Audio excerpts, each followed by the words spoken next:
G8 summit in Gleneagles later this year. In the last few weeks, the Scottish press particularly have been obsessed with anarchists and demonstrations, and the police have been circulating all sorts of rumours about what might happen, including supposed attacks on the Parliament and all sorts of outrageous smears. And in particular, one of the things the police are saying is that they're going to have access to rubber and plastic bullets, to water cannon imported from Belgium, to thousands of police imported from south of the border. And one of the things they suggest to us, it seems, is that they're trying to frighten away demonstrators from coming to Gleneagles. Tony Blair has said just the other week in the Sunday Mail that he doesn't know why people would demonstrate against the G8, because the entire agenda is for the good of humanity, it's Africa, it's climate change, etc. And I wonder, what would you say in response to that? What does the movement do? Challenge the media and its reporting, challenge the police, make sure that they try and show that the demonstrations will be peaceful to attract more and more thousands of people, or what?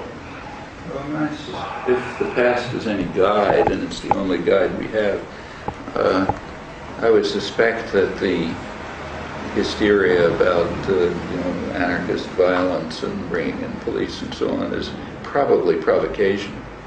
I mean, they like nothing more than to provoke a violent confrontation.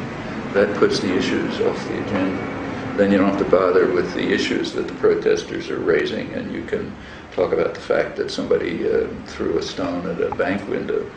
And in the past, even at these demonstrations, but traditionally, a large part of the violence is provoked by provocateurs, internal, in Genoa, for example, it turned out that a lot of the violence was just police provocation, internal to the people, who sort of put on anarchist-style clothes and then were discovered a couple of days later at the local police station. And that's quite typical, not just here, but generally. So, for example, in Algeria in the 1990s, there was tremendous violence attributed to Islamic fundamentalists. But it turned out on investigation that a typical act of, actually there was a study done by expatriate Algerian physicists, some of them, one of them in Oxford, one of them at MIT, which is how I got to know about it, in which they just did a careful analysis of the massacres in Algeria, and published a big volume about it, which incidentally was banned in France, in the interest of freedom. What they discovered was that the typical massacre would be in a refugee camp where people dressed up as kind of Hollywood versions of an Islamic fundamentalist would come into the camp and spend 3 days slaughtering everybody. The camp would be maybe a kilometer away from a major military base, but nobody noticed it. And after the place was wiped out and hundreds of people were killed and so on, 6 months later, some general would come and buy up the land for 25 cents and build a fancy tourist hotel or something like that. And it also turned out that French intelligence was involved directly.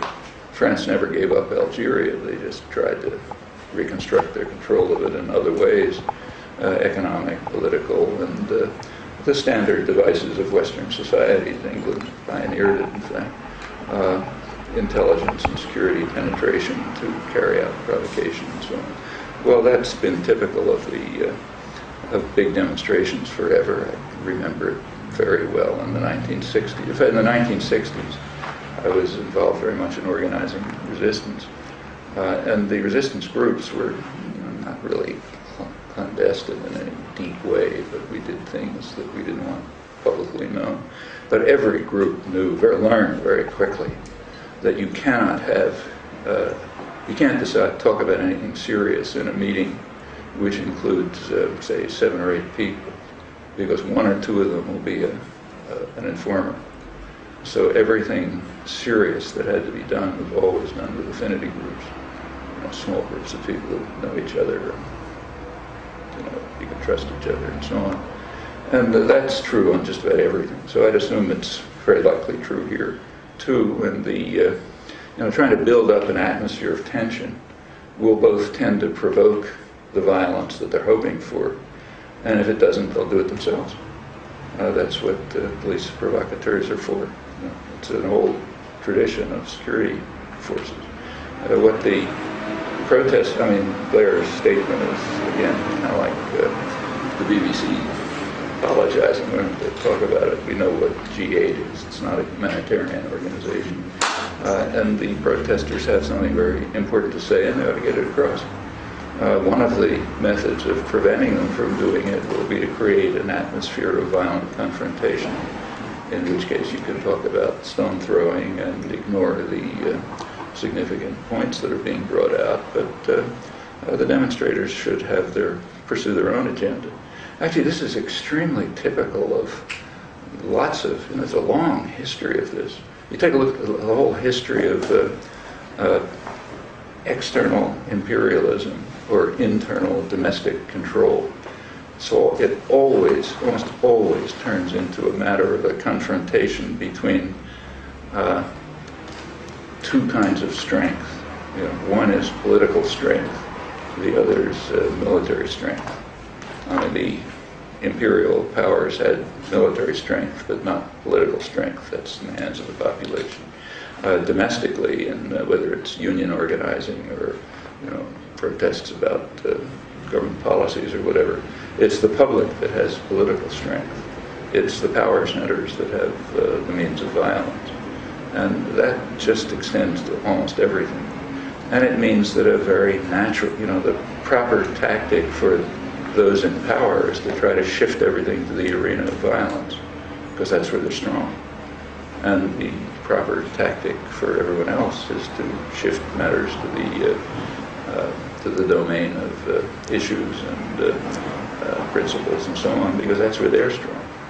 And I suspect that what you're describing is just the preliminary stages of trying to shift the entire event to the domain of violence, where, of course, state power is overwhelming, and to shift it away from the arena of debate and discussion, where state power is very weak, and you have to expect it and react to it.